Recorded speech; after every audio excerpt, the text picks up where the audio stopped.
I want to welcome you to the Pro Mindset Podcast. The Pro Mindset Podcast is all about diving into the headspace that results in championship performance. High-performing athletes, winners, have this mental flow and have a positive headspace for their performances and success. Join me, Craig Domann, sports attorney and NFL agent, on this podcast. I will interview pro athletes, college athletes, football coaches, and sports personalities. Together, we can discover how you can get in the flow and have your own pro mindset.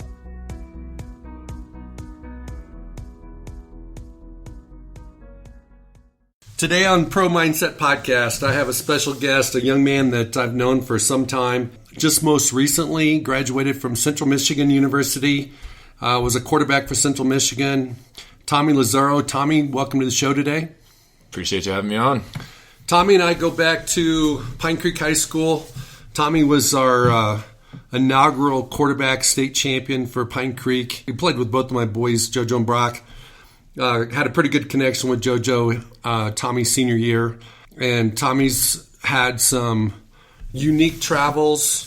He's been to a couple different schools. He's had a lot of success with a couple different state championships. But also faced a lot of adversity. So, Tommy, today I would just kind of want to be an open book and just kind of be real about all your experiences, what you've learned, what you might do over again if you had that opportunity, what you might advise a young man that might be 6 years younger than you or 5 years younger than you. And I don't want to forget, I guess yesterday you made it official. Why don't you share with everybody what you're exactly going to be doing? Yeah, so as of yesterday, at 3 o'clock, swore in the oath of enlistment. Got an 18 X-ray Special Forces contract, so I'll leave August 24th to Fort Benning, Georgia. So Special Forces is a lot like sports. It's a lot like playing football. A lot of competition, a lot of willpower, a lot of mental toughness. You know, it's not like having an office job and somebody says, hey, we'd like you to perform a little bit better. Yeah. This is real stuff. We're going to have somebody yelling in your face. You're going to have a lot of physical training and jumping out of planes and things like that we talked about earlier. Mm-hmm. What excites you the most about going into the Special Forces? I think the biggest thing that excites me the most would just be what I miss the most after football, and it's exactly what you talked about. The competitiveness, the camaraderie, having teammates again, guys that you're willing to die for. It's the same thing that I had in college football and missed the most, and I think that's really what led ultimately to me making the decision to. Because I had a desk job, I was doing that, calling people. Had people who I loved in the office, but it's a different mindset, it's a different team. You can love the people that you work with, but when you're really putting your life on the line, or when football, you're dying together in the sense of running gassers and you're going through the toughest times of your life together, it builds a different bond, and I think that's what I miss the most. And being Special Forces, those guys are the best of the best. We've got the best military in the world, and being able to say that I'm a part of the best again, after going from, like you said, state championship winning teams, won a conference championship at JUCO, almost won a conference championship last year at Central. So I think being able to associate my name with the best is kind of what I need mentally for myself, and being able to make my family proud is another driver for me. Awesome. Well, Tommy, you have been through the highest of highs and the lowest of lows. So why don't you share for our audience like some of your highs, like your mountaintop experiences as it pertains to football, mm-hmm. and some of your biggest failures or disappointments or frustrations in football? Because football, for those of you listening and that know ball, football is a love-hate game. You either love it or you hate it, and it depends on the phase you're in. And you've probably been through those scenarios where you've loved it and you've hated it. So why don't you kind of share for everyone, what are your mountaintop experiences and what are those valley experiences? Definitely. I think this year was the perfect example of one. Football and life are both roller coasters. You're going to have highs, you're going to have lows. I think the biggest high and low this year was, this year was probably the lowest year of my life starting football. They brought in, new coaching change, thought I would have an opportunity to, prove myself again. Had secured a starting role at the end of 2 years ago, and then got hurt and missed, the last 3 games of the year. So kind of went out on a high because I was like, all right, I got a position for next year. Then they fire our coach, and we bring in a new staff, and they bring in 3 other quarterbacks. And I'm like, okay, now I just got to re-earn my position. And before spring ball was over, they named the other kid as the starter. And then me and this other kid were battling for 2. So I was back on the low man of the totem pole. And then the first couple games happened. And it was actually during the summer when they were like, hey, like, you know, like, I mean, I'm decently fast, whatever, bigger guy. They're like, we're actually going to use you on special teams. And they moved me to receiver in fall camp. I played receiver all fall camp. Didn't play quarterback. I don't even know if you knew that. I didn't know that. Yeah, no, that's why I got some pictures on my Instagram of me catching balls and stuff, because I was playing receiver, because I was like, listen, my mindset changed because I knew this was going to be my last year of football. I wasn't going to transfer before my last season. So I was like, these are the guys I grew up with that I love.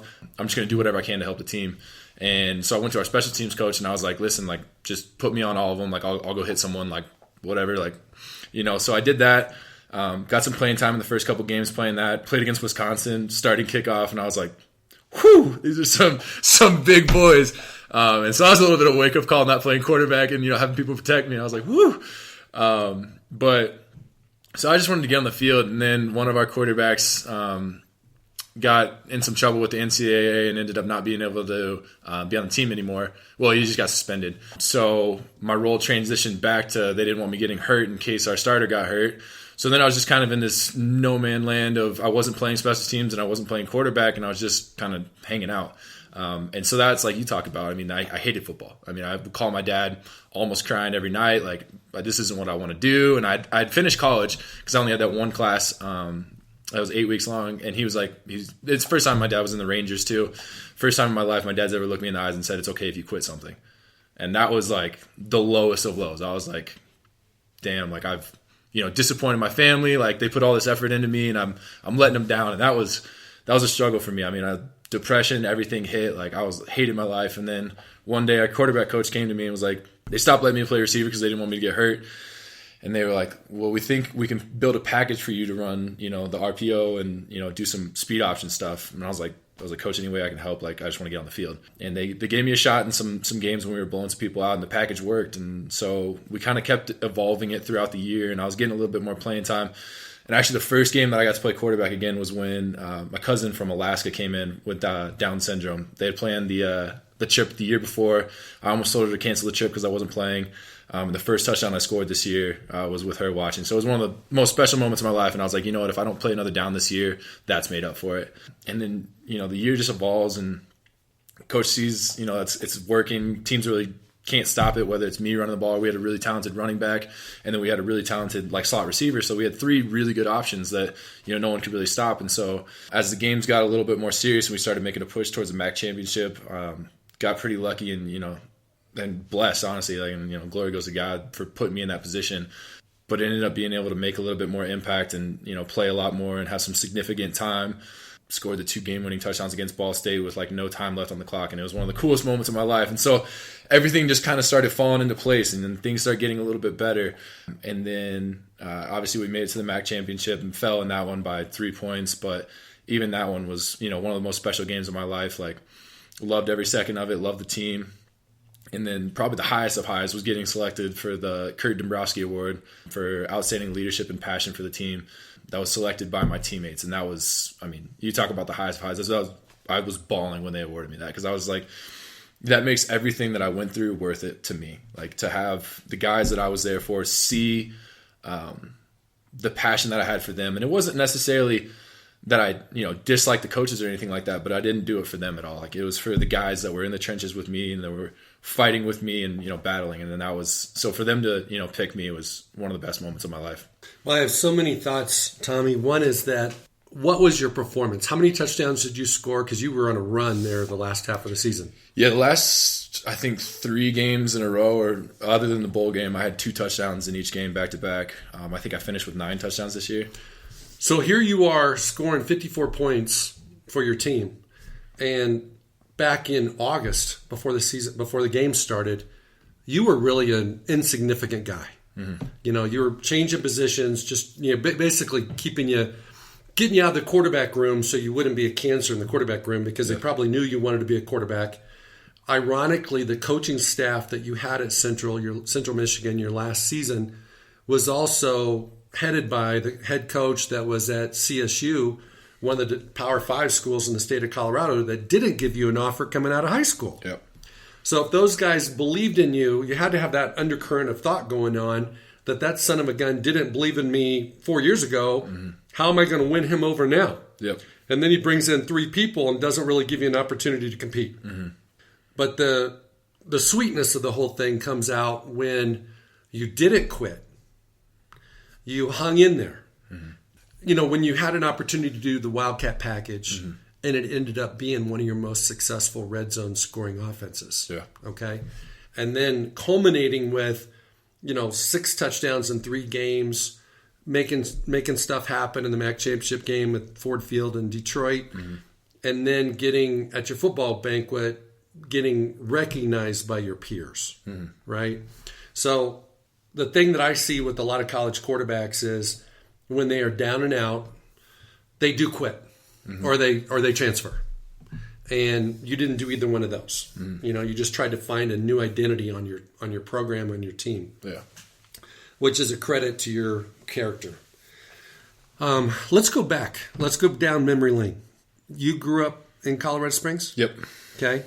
You went to high school first at Palmer Ridge? Palmer Ridge. And then you transferred to Pine Creek? Yep. Okay. Pine Creek's always been a pretty strong football program, but never could win the big one. Yep. Before you got there, how many state championships had the high school won? They never won one. Never won one. Okay. So you were the quarterback of the first state championship team at Pine Creek. Yeah. Fair? Yeah. Okay. And what does that do for a young man when you're playing quarterback? You're kind of the offense revolves around you, and you guys win the show. I mean, that was one of the best feelings ever. I mean, you want to talk? I'm getting chills right now talking about it because, I mean, you flash back to that team where the year before, I think we went 5-5 or 5-6 or something like that, and just had like a very mediocre year. And then we had guys like Matt List step up, and they were like, "Listen, we're not doing this stuff again."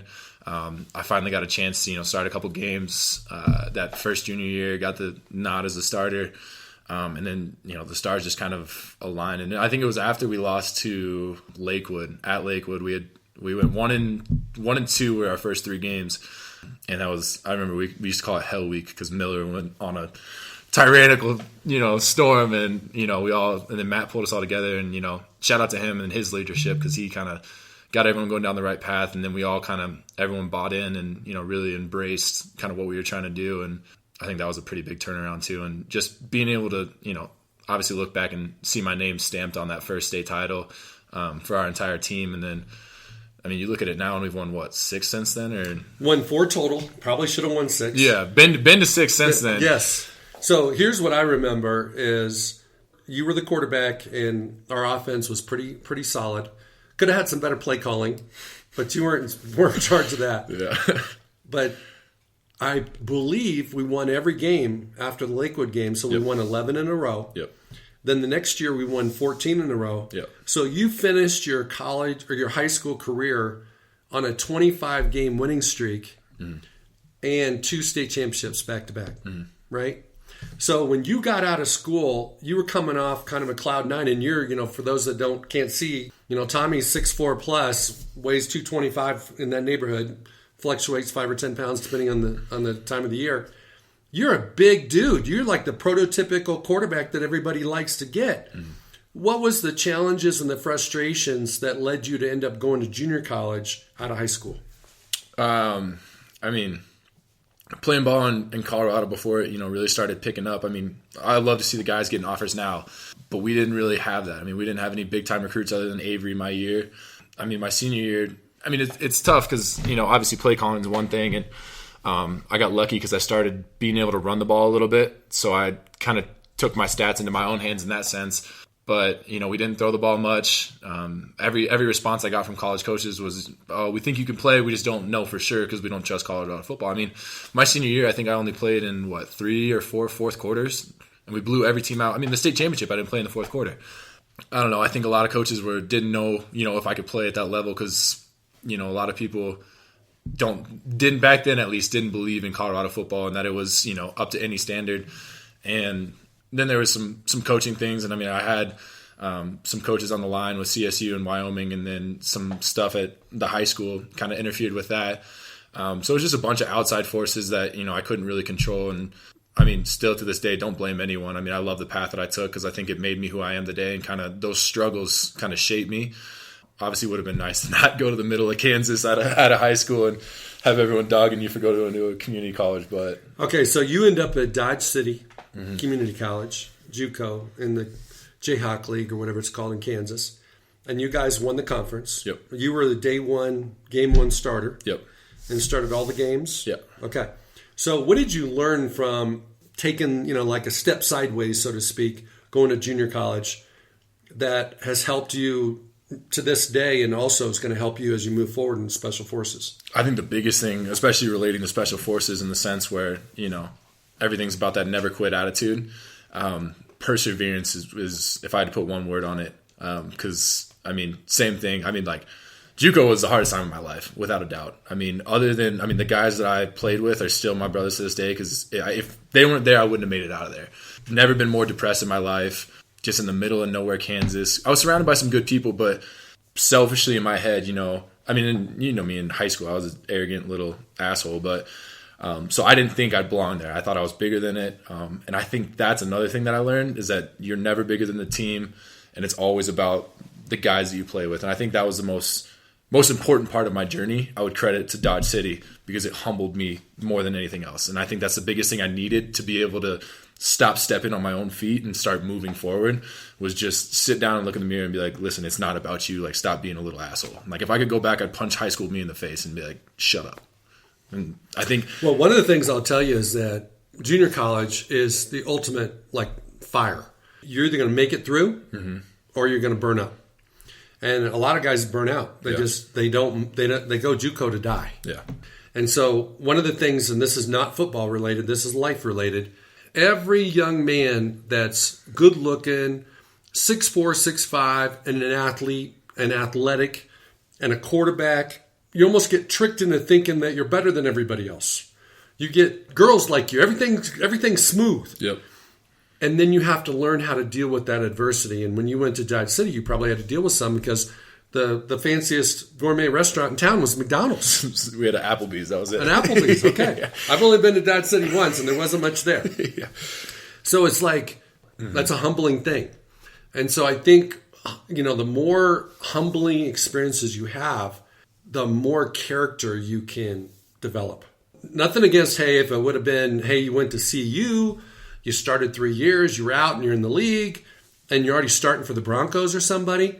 Don't get me wrong, that might have been cool, but at some point in time, that person that's doing that is still going to have to go through what you've been through. Yep. And it might come when they get demoted after year 2 and they didn't meet expectations. Right. Next thing you know, they're a journeyman, and now their identity's built up and they're an NFL player. Next thing you know, they're nobody. Right? So I think that what you went through, I really believe it's inevitable for all men. Yeah. You're going to go through it. And the sooner you go through it, the better. Right. And, my boys have been through it. I went through it. Yep. Your dad went through it. Yeah. Everybody goes through it. And the military is a fantastic institution for helping boys become men. Yeah. So most likely, when you were in high school, you were a boy. 100%. My kids were boys. I was a boy. We all are. So now let's kind of switch gears for a second. When you've had the most success in performing, I remember a bunch of games, but I remember a game where we were down 8 points with about 2 minutes to go, and you had to take the team about 75 yards to score. And we had to go for 2, potentially to tie, and then we would go to overtime. Yeah. And you put the team on your back. It was no defensive players on the field. There was no coaches on the field. It was only the offense. And we didn't have a lot of time, so that you were running the show. And that was one of those times where you just took over. Play perfectly? No. But you played outstanding, because if you didn't, we wouldn't have won the game to keep our winning streak going. What goes through a player's mind when he's in that kind of situation where the game is in his hands? Well, what I remember from that game, a little back history for everyone listening, I threw 3 interceptions to start that game off. So I wasn't having my best game ever. And I remember the last interception I threw put them in position to score. But our defense was amazing, and they were kind of standing on their heads that game and just playing great.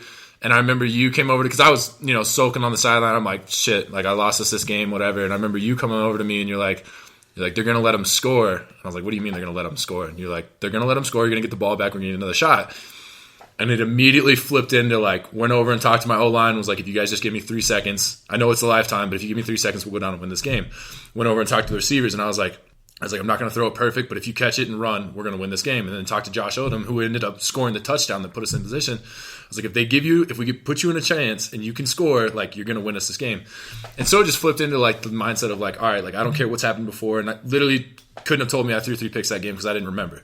And it just went to that drive, and I was like, all right, how do we get down this field? And I mean, those troubles that we had with a certain coach kind of went out the door because it was like, we didn't have timeouts, we didn't have anything. And I was calling all the plays, and it was like, all right, everyone just get lined up. Here's what we're going to do. And there was no thought about it. We were a well-oiled machine because we had been playing together for our entire lives. So everyone, I mean, and shout out to those guys because they all trusted me. I don't know why. But everyone believed, and like you could see on the sideline, like you knew we were going to win the game. And I remember hitting JoJo up the seam on that first one that got us like 40 yards. And Isaiah Fields that we were talking about earlier is freaking out because he knows what's coming, and we all knew it. And so we all knew we were going to win the game.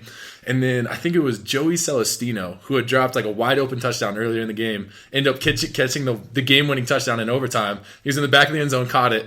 And it was just like, all right, like we all managed to forget about what happened earlier and just put our heads down and we're like, all right, let's go win this game. It doesn't matter what it takes. It doesn't matter what happened before. Like, we need to go win because we knew, I mean, Falcon was our rival back then, and it was like, if we wanted to get to the state championship, we knew we would have to beat them. And then we had to beat them again later on. And it was like, all right, we know what it takes. And I think that was the biggest game for us that year, in kind of pushing the ball down the hill and getting it rolling of like, all right, like adversity, like you talked about, adversity hit us early. Luckily, like we didn't have to go through it later. We were almost lost to our rival. And then it was like, all right, like now we know how good we are if we play like a team. And after that, it was over. I mean, we were just steamrolling teams by 40 points. Well, I got to give a little bit of background on that game. You know, that was an arch rival. They were very talented. They had a great game plan. And I forgot that you threw three interceptions. Yeah. Because when you play a game like that, which is a kind of an epic game, it's probably one of the more, you know, it had to be top 3, top 4 games you had in high school. Yeah. Obviously, state championship games are big just because of the state championships. Mm-hmm. But you only remember the good. I swear I forgot you threw 3 picks. Yeah. And when the game was over, we had such an epic comeback that the other team collapsed. Mm-hmm. They collapsed on the field. I mean, they literally almost died on the field. Yeah. I almost felt bad. They didn't shake our hands after the game. No. They didn't want to talk to us. I mean, and the officials were against us. Everybody was against us. Everybody wanted to bring down the powerhouse. Yeah. So that was, you know, I enjoyed my experience coaching you and coaching over there. That was one of my favorite games. Yeah. So my dad always says it's the best game I ever played and the worst game I ever played all in the same one. Yeah. He will not let me forget those 3 picks that I threw. Oh my God. Well, it's all to the same guy. Yeah, I know. The kid was good. He was talking shit before the game. He got in my head. I was like, I'm going to beat him. And he showed up that game. No, he did.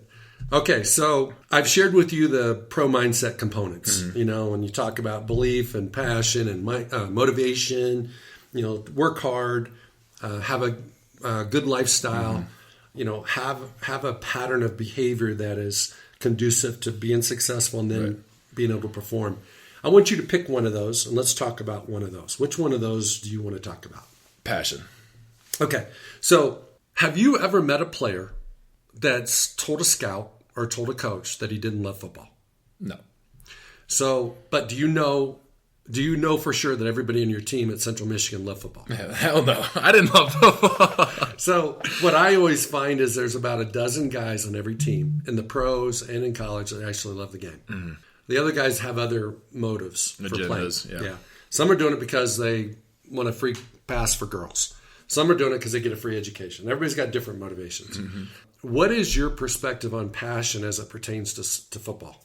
I don't even know if my passion was for football necessarily. I know you talked about how guys have different avenues and they use football. I used it for the team. And I think that goes back to, you know, why I didn't quit and everything like that. I had so much, I mean, I had passion for the game and I love the game because it brought me to where I am and, you know, gave me an avenue to go down and, you know, see all these different things and go to all these crazy places. But I think the craziest part was the passion that I had for my teammates and the guys that I loved. So, you know, I think it's just the passion that I had for the guys that I was playing with. And, you know, kind of, you always hear it talked about in the locker rooms and, you know, coaches talk about it. And it's like, you know, you don't want to make a mistake for the team or for you, like it doesn't matter about you. It's like my biggest thing was I didn't want to let the guy to my left and my right down. So I think that's where I kind of found my passion, was in doing everything I can to help like my guys get to the next, because I knew I wasn't playing in the next level, but it was like if I could do anything I can to help our team win or help a guy get to the next level, it was like I would have given them the shirt off my back, you know. Okay, so you were one of the dudes. Okay, you had a lot of friends on the team. Where did that passion come from? Where did it start? Did you have that at Dodge City? Did you have that at Pine Creek? Or did it just show up at Central because of the dudes that you got to know? How did it show up? I think it started early on. It was definitely in high school. I mean, I love those guys. I don't know if it was at the same level as Dodge City and Central. Dodge City specifically because like we were all going through hell. I mean, that was terrible. And I mean, I met some of the greatest guys I'll ever meet. I mean, guys that, you know, this kid was telling me the story about he's driving in Norfolk, Virginia and gets shot at and his mom's in jail, dad's in jail, and he was one of my best friends. And you never would have known it because he's one of the best kids ever. And I was like, dude, I would do anything I can for this kid. And I think that's where it really started. And I was like, all right, like that's kind of where like, and you know, we had, I mean, I think out of 22 starters on offense and defense, we had like 14 guys go D1 off that JUCO team. So we had some really good guys. But they were like a certain group of guys that I was like, I will do anything I can for you. Like my O lineman, and then it was 2 receivers. I was like, I would give these guys anything. And I think that's where it started. And then first 2 years at CMU, you know, didn't start because Cooper was playing. And I mean, that dude's an insane quarterback. And then Shane Morris transferred in and he was a great quarterback. And then that next year, I think is when it really started, when I found myself back in a leadership role again. And I just kind of evolved into that, and then it was like, all right, like the passion's back for the fellas, like, because it was like I can't control what the coaches do, I can't control if I play or not, I can't control how the game goes, but I can control like how much effort I give, and if I can show these guys that I'm willing to do anything I can, then that'll help our team by bringing these guys along. And if they're like, listen, if the quarterback's willing to go stick his nose in like on special teams, like if they're like, this kid plays quarterback and he's on our onside kick team, and I'm like, I don't care, like if I can do anything for those guys, it'll show them and help them come along too. I think Matt List showed me that early on, and he was like, because that dude was willing to do anything. I mean, he'd run into a wall for everyone. And I saw how that transformed our team, and everyone was like, listen, if this guy's willing to do it and put his nose in the dirt and, you know, get nitty and gritty, like, all right, I'll hop on board. And I think that's like the biggest leadership style that I take after, is showing, like, I don't like when people just, you know, yell and like, oh, you need to run faster, you need to do this. Like, you know, when you're running sprints, everyone's dead. And you always got those guys that chirp and they're like, this is easy shit. You know, you got the DBs and the receivers. Man, this shit's easy. And then you got like the O linemen that hate it and they're like, just run. And you got everyone barking at each other. And I don't want anyone to tell me to run faster if you're not beating me. And that's how it always was. It's like, if I can show you I'm at the front of the line, then I feel like that gives you a right to tell everyone else, like, hey, like, let's go. Like, come on. But if you're not beating me, don't talk. Like, and I think that's kind of where I formed my leadership style and my passion for everyone. Is like, I'll do all this shit with you, but I'm going to push you because you're going to get better. Because I know I'm not doing it anymore, but if I can push you to make you the best you can be, like my running back and like our receivers, like I was like, you guys all have a chance. Like, and if you guys can do it, like if there's any way I can help you, like that's where I got my passion from. And I was like, if I can help them, then that's all I need. I'm very proud of you. What you just communicated is unbelievable and outstanding. If you can take that mindset moving forward, you'll be the dude. Mm-hmm. You'll be the boss. You'll be the leader. How do you get to know guys, and have you thought about how do you want to like bond with the guys you're going to be going to war with, basically, in the special forces, or do you think you don't worry about it? It just happens. How does that all take place? It's funny because my roommate, who I don't know if you know him, Kurt, but he's from the Springs, went up to Fort Collins, and then when he came back, we moved in together up in Denver. And he always asked me the same thing. He's like, how do you just get along with, like, you know, everyone, like every different race, doesn't matter. And I think JUCO is the biggest thing because that was a melting pot. I mean, we had dudes, I mean, obviously, you know, pretty sheltered here in Colorado Springs. I mean, I think Avery was like one of like 6 black guys in our high school, and he was whiter than all of us. And so going to JUCO, I mean, you have a melting pot of guys from all over the place. And like my 2 best friends were from Norfolk, Virginia and Alabama. Like Birmingham, Alabama, like just rough places. And you go and you meet these guys, and, you know, I think that gave me the biggest insight into like understanding like their cultures and like how to interact with them and understand like basically how to communicate with them. And I feel like it was always, if I can communicate with them and get on their level and show them I'm not just like some regular ass dude, like I actually care about them. I think that's the biggest thing of breaking those barriers down. And like you said, like how I plan on, going into this, it's like a new team. Like if I can show these guys that, like, I care about you, especially when, it's obviously a little more serious in the military when our lives are on the line. It's like, I'll lay down my life for you. And that's all I need to show you at first. You don't have to reciprocate it. But if you see that, it's going to eventually come around to, all right, like I got your back, you got mine. But I think it goes to, if I do it first and I'm like, I'll trust you right away, I'll do all this. If you break that trust, that's one thing. But as long as everything goes good, like I'll still be here for you no matter what. Like I'm not asking that in return. But the more I do that, they'll see, and then it just turns into a brotherhood. And it's not, one's higher than the other, anything like that. It's like, all right, this guy is willing to die for me, like, and put in all the work that he's telling me to put in. Like, all right, I'll buy in, I'll hop on board with him. Well, I think one of the things that popped in my head, Tommy, is that in the real world, and you were in the real world for a short period of time. Yeah. Okay. There's not that bonding. No. There's not that brotherhood. You don't have a common enemy. Mm-hmm. In sports, especially football, you do have a common enemy. Mm-hmm. Normally, it's a coach. Yeah. Yeah. It could be the strength coach. Mm-hmm. It might be your position coach. But you band together because you're trying to survive and hopefully prosper in an environment where they're challenging you. And sometimes they're not making it fun. Mm-hmm. But when you go to the military and you especially go to the special forces, they're going to test you often. They're going to test your limits. They're going to test you physically, mentally, spiritually. They're going to try to break you, right? So if you're with a bunch of other dudes that are all trying to survive and not be broken, it's naturally going to happen. Yep. And that's why football is such a great team sport, because the summer workouts, the off-season workouts, some of the punishment you have to deal with when somebody jumps off sides for the third time in a row. Yep. And the whole team's got to pay the price, not just the person that made the mistake. Yeah. All of a sudden you become bonded, Yep. right? And sometimes coaches are punishing everybody else and not the guy that messed up, just to make him feel worse, right? I remember they put I think it was James Fisher, my junior year. He kept showing up late or something, and instead of making just the DBs run or him run, they got a chair and they sat it on the 50-yard line and made him sit in it, and we had to run gassers till everyone was throwing up, and he just had to sit there and watch. And that was worse than any punishment. I was like, I'm happy I'm running, because I would do anything to not be in that chair watching everyone bleed, and I'm just sitting here. But we talked about it earlier too. I love the people that I worked with, when I was, working in the corporate world. But you go to happy hours, you get drinks together. We went to an Avs game, like good people, love them to death. But the bond that you get with people, like you were talking about, when you're trying to survive, and that's what it was for most of our like football workouts. They want you to get to that point where you think you're going to quit and you can't go anymore, and then you have to pick each other up and you have to drag each other.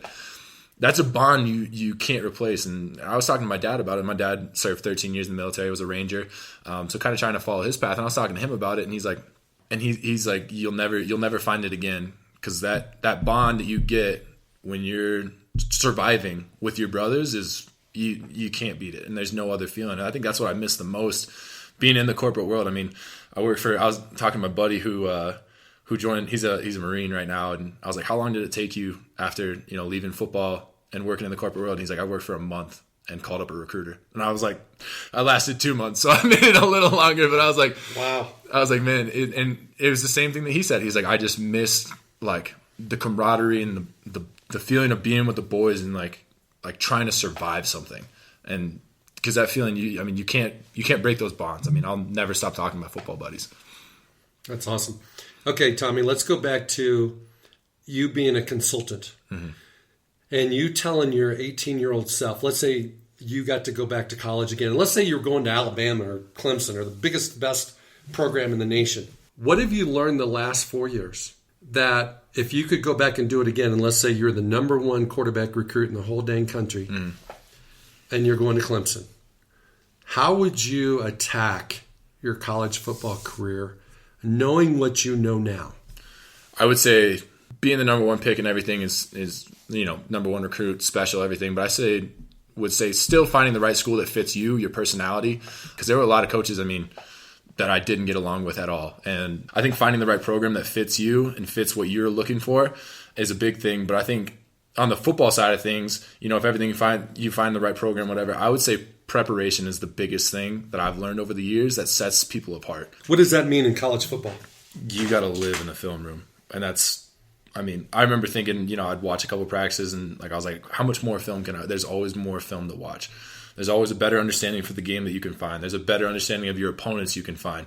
If you can find little niche things that your opponent does that you can attack, you can tear them apart. And so obviously my role changed a little bit towards the end of the year, and I would start watching how the DNs played a read option. So anytime the quarterback turned and the running back and they meshed, I would watch, if he was flying upfield, where were his toes pointed? Was his knee coming in if he was going to, rebound back outside? I would always understand because it happens so fast. And if you aren't watching it and understanding it to that level, there's no way you can make a read that fast, especially at the college level when you're playing, high level teams, especially if, obviously if you're going to Clemson, you're playing some high level teams. You have to be so prepared because at the end of the day, when the bullets start flying and the game's going, you resort back to your training and you as much as you want to say, oh, when I get in the game, I'm going to do this, this, and this. I think it's all bullcrap until you actually in a game and shit starts happening and you got a 240-pound DN who runs a 4.4 and coming to knock your head off. It's all right, it's a little more intimidating, It's so it just goes back to as much film as you can watch and as much preparation. And I think one thing that I changed up towards the end of the year too was just being in my quarterback coach's ear and understanding his game plan so I could better understand, where I was going to fit in, when I had to be locked in, when I, anytime we passed the 40-yard line, he was that's go zone for you. And then it started changing to, okay, we're going to start this drive out with you. Here's what I'm looking for, yada, yada, yada. And then throughout the game, even everything changes in the game. Coaches make adjustments, this, that, and the other. So I think just being in his ear and understanding what he was thinking too helped me understand not only when I was going to get a play, but what he was looking for when I got in there to make sure I kept playing, but also just to give our team the best success possible. There was a couple times in the state or in the MAC championship game where he's listen, I know this is your read, but their outside linebackers tilting in and he's flying in and killing our running back. If you can get around this guy, you'll be home free. And that's how we scored a 40-yard touchdown, faking a pass to one guy and running around this guy. And it's just little things like that he picked up on film and he would share with me. And so it's the preparation side of things that I think I didn't do it all in high school. I mean, I never watched film in high school unless it was with you. JUCO, we watched film a little bit, but I still didn't understand anything. And then got to college, Central Michigan, and I was okay, and Cooper Rush was a big component of changing my mindset because that kid lived in the film room. I mean, you couldn't go to our facility at any time during the day until 10 o'clock at night and not see him. And that's why he's being so successful in the NFL. I mean, he's never had the strongest arm in the world, but he understands the game at such a superior level that it just sets him apart. And I think that's the biggest thing I struggled with was I just relied on my athletic ability and my arm to get me better than everyone else. And when you get to the level of, Division I football, it's that doesn't work anymore because everyone is that top guy from their high school. And you start running into people and you're this dude's a dude, some good people. And so I think the preparation side of things is one of the biggest things that I would change on my side. Well said. Well said. Well, one of the things that I find is that the guys that prepare, the guys that take the time every week during the season to make it a priority to watch film, and they watch film intentionally. Mm-hmm. They just don't watch film. They watch intentionally. They might watch it the first time just to kind of get a flavor for the game, for the opponent. They watch it the second time with, hey, who's the guy I'm going to block, or who's the guy I'm going to cover, or who's the guy, whatever. And then they look at it third time okay, now what does he show pre-snap? Right. The next time they look at it, they go, well, how does he respond to different things as the play's happening? Mm-hmm. So now you've watched it 4 times and got 4 different things.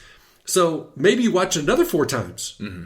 Get in the game and the game slows down. So when those live bullets are flying, you can see something happening before it happens. Yeah. And they always talk about, everyone always talks about, I mean, remember even you talking about it, the more you understand the game, it slows down. And it really does. I mean, it's pressing the slow motion button, and it feels like things just happen slower.